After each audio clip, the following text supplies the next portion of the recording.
Hello, internet friends, and welcome back to the Dailey Blend show with me, Reed Dailey.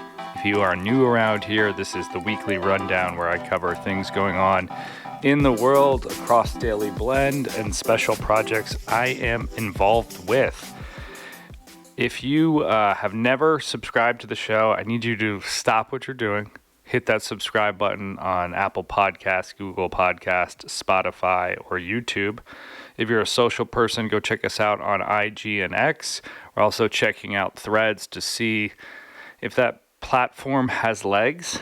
If you want to connect with me, you can find me at Reed Dailey on IG, X, LinkedIn, reeddailey.com. And, I'm worldwide, if you will. With all that said, let's jump into today's show. So every summer, I seem to do the same thing. Enjoy being outside like everyone else. Play a lot of golf. Hang out at the pool. Drink some beers. Eat some burgers. Put on a couple pounds. Come soccer season, football season, fall, I kind of feel like it's time to hit the gym again, get back into shape. And in years past, I've sort of, gone into the gym, lifted weights, done a little elliptical, but not really gotten going. And then I jump into paddle season, out of shape, get injured, get angry, et cetera, et cetera. So this year I'm trying to nip that in the butt, if you will, and trying to get a little more into pre-paddle shape and conditioning. I also want to continue down the goal of trying to get to under 85 in my average round scoring by next year. And I was trying to do it by this year. That just didn't happen. So what I've done is put together a system that works for me. And so I figured I'd walk you through it. So first and foremost, I went and used my good friend Copilot to help me design a golf-centric workout for 3 months intervals. And then I had it break it down in more details by week and then by day. And so I've got that all sitting in a OneNote or Notes app on my computer. From there, every Sunday, I do my kind of weekly planning of the workouts I'm going to do based on the sort of the big list, and I break them down into individual days. And I have my wellness plan for the AM, which usually involves some sort of bike ride through a Peloton. And that can be an easy bike ride, a class, a cruise, whatever. A little bit of stretching, a little more like active recovery with the mini Theragun. I bought foam rollers for all over my house, and then broke out the green stretch rope that I bought from Amazon for I think like $5. Learned about that in college. It's been a lifesaver. And then from a workout perspective, every morning, this is a little repetitive, I realize, to having it in OneNote. I use a small little journal I got from a conference. On the right-hand side, I write down my AM workout, which is, like back to what I said, my riding. And then I put in sort of my main workout or PM workout. And so that workout breaks into 5 different areas. So the first is a warm-up, some sort of like elliptical. Then I do active stretching with a foam roller or one of those PVC pipes, very similar to a lot of the work that I've seen with CrossFit gyms. Then I'll go into some strength training, which is usually weightlifting of some sort. And then I'll go into the core workout, which will be dynamic. And the process or the kind of flow of that would be usually some sort of device like a Concept 2 rower or pull down, or I don't even know what it's called, that bike that's got the big fan on the front with the handlebars that everyone hated from the 80s, but now is popular again because of CrossFit. Then I'll do some sort of indoor running through a track, and then do some sort of med ball, heavy ball throwing. The reason I like doing the heavy ball or med ball throwing is, 1, it's fun. 2, it helps core, it helps my back, it helps push power in my golf swing, and I've seen a direct correlation. After that, I just do, if I've got enough time, I'll do 30 minutes to an hour on the elliptical. The hour doesn't happen that often, but mostly like 30 minutes on the elliptical, and then I make sure I do some stretching again at the end of the session. I like doing this because my process is I write everything down in my journal, and then I have a blue highlighter for what I've completed.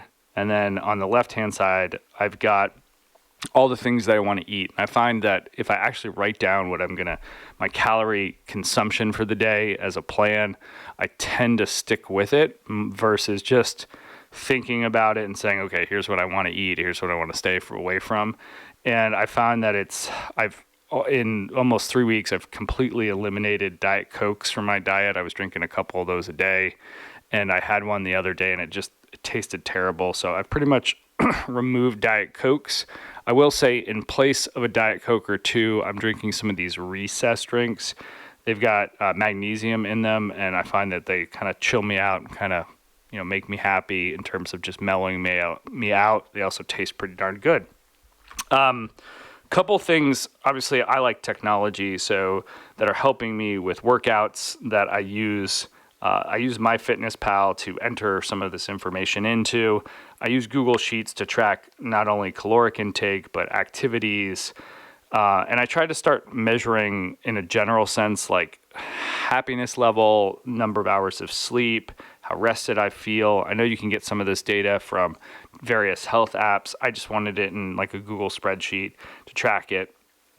I'm also using from the Run Loops company Seconds. And Seconds is this really interesting app. I shouldn't say really interesting. It's a really simple and yet straightforward app. It's got something between a boxing bell system and what, a lot of CrossFit high intensity interval training, so HIIT workout people like. You can use a couple templates. Oh, sorry, I got the paid version, but you can use some templates or you can build your own. And so the way that I structure it is I typically will do some sort of HIIT workout where there's a buffer of maybe 15 seconds to get ready, and then green means kind of go, or then I have like black or red for my breaks, and then that repeats obviously for 5, 6, 10 sets. So it's on, off, and then Dailey Blend blue is when I've finished it. Now, I've read that I can actually add different music for the segments. That feels like a lot of effort. I think I also probably need to have Apple Music. I haven't played around with it, but there is the ability to do that. When I was researching the name of the company, Run Loops, I did learn that they have a weightlifting app called Heavy, and so I might try that out. And if I do, then a lot of the journaling kind of is duplicative. And so I go back and forth because I would like to have some of that data digitally, but I really do find the act of writing it and kind of crossing it off is not only therapeutic, but it helps keep me on track. So we've got to balance that, but both apps are available. So go check those out. All right, next up, we're going to talk about golf. Lots going on, even though it's the end of the season. We had the FedEx Cup in Atlanta, and it feels like golf isn't stopping. We've got LIV coming up here in Chicago. I'm heading to my first event on Friday, so I'm looking forward to doing that. I've never been to a LIV event, and looking forward to seeing DJ, Bryson, Phil, etc., hearing music on a golf course at an event, and buying some swag, having some drinks, seeing some friends. So looking forward to checking that out. I'll let you guys know what I think, how it compares to a PGA event. If you've been keeping up with our microsite, I launched 2 articles recently on the microsite. The first was the fact that we've got our first samples in from the manufacturers overseas. And so the first ones, I got to come up with an interesting name. I thought about the Battle Cap because it's a little bit more leaning towards like a sports team or a baseball team in terms of the way that we did raised lettering. It's got the laser cut holes in the back.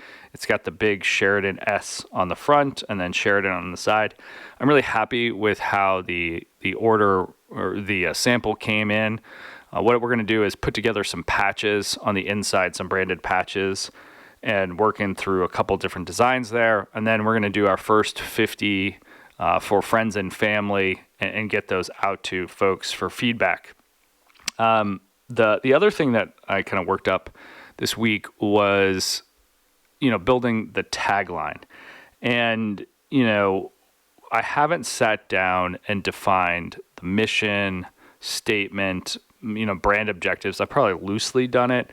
And, I know most people kind of do that first. And I went the other way. I went kind of thinking through some of the taglines or kind of the framework for the taglines. So, when I initially sort of started Sheridan and the current tagline, I think on our Instagram is very much around aligning street culture to golf. And the more I thought about things that matter to me, and that are interesting is not just looking good, feeling good, playing good, but I really like data and the pursuit of, performance and improvement and the process. And so, been trying to deconstruct some of my favorite brands' taglines, two of which I highlighted in this article. One was Nike's Just Do It, and then BPN's Go One More, if you're less familiar with BPN. They are a nutrition company based in Austin, Texas. And one of the things that I did see when I was deconstructing different taglines is they're typically, 2 to 3, syllable or words, and they're not very long, right? It's not like a sentence. It's like, just do it, go one more, kind of like bump, bump, bump. I will, and they're action oriented. And a couple that, I'm playing around with that I like and trying to figure out which ones sort of best identify with the brand and resonate with me and kind of, folks that are involved with this project are mastering the moment, master your moment, progress over perfection, and the pursuit of progress. I actually kind of like the pursuit of progress, or POP, the best. So I hit, you might have heard Siri come through when I was recording this. Somehow I hit Siri on my keyboard. And so she popped up, didn't even know I had that enabled. Anyway, back to the taglines, if you will. Going to be workshopping those with some friends. I want to get some feedback on those. If you have any suggestions, this is the whole idea of building in public. So just let me know, and we'll continue to iterate, and you'll be able to see it through the microsite. From talking about golf, let's talk about sound off. So last week we finally released my sound off episode with Rachel J. She is my favorite global stylist. I've known her for a decade. She actually styled me, I think, a decade ago. And, I've stayed in touch with her, especially since moving here to Chicago. And if you are in need of styling for professional needs, for personal needs, you need a wardrobe makeover, if you will, give Rachel a call. I consistently think she is on the cutting edge of helping people stay current, stay relevant, feel good, feel great, look good, feel good, all of the above. Kudos to her for coming on to the show. And if you haven't had a chance to go check out that episode, highly suggest you go check that out. It is available on Apple Podcast, Google Podcast, Spotify, and of course, YouTube. The next thing I want to talk about is just re-highlighting some of the playlist things. I know I mentioned it earlier with the workouts section. Over the last 2 years, I've been putting together a series of workout playlists through Spotify, and so I'll publish those on the website, as well as put them in the show notes just to make them easy. But we're up to volume number 6 of those. Mostly been a lot of hip hop. There's been a little bit of sort of electronic music in the mix, but mostly hip hop. It's just kind of what I get into. And then let's talk about where you can find me on the road in real life, where we can connect.